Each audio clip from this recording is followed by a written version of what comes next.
येथील श्री नागनाथ महाराज यात्रेत गोडसे बंधूंचा स्तुत्य उपक्रम।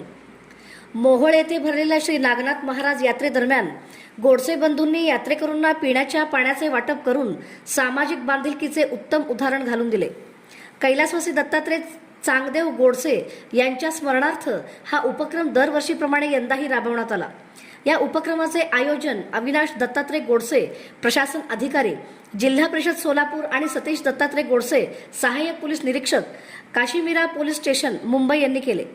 पाणी वाटपाचा शुभारंभ मोहोळ पंचायत समितीचे गटनेते संजीवदादा खिलारे, सदस्य बाळासाहेब गायकवाड, प्राचार्य सुधीर गायकवाड, मुख्याध्यापक संतोष गायकवाड तसेच नगरसेवक सुशील भैया क्षीरसागर यांच्या हस्ते करण्यात आला। यावेळी अनेक मान्यवर व स्थानिक नागरिक उपस्थित होते। गोडसे परिवाराच्या या उपक्रमाचे यात्रेकरूंनी मनापासून स्वागत करत त्यांचे आभार मानले। अशा सामाजिक कार्यामुळे यात्रेचे पावित्र्य अधिक वृद्धिंगत होत असल्याची भावना उपस्थितांनी व्यक्त केली।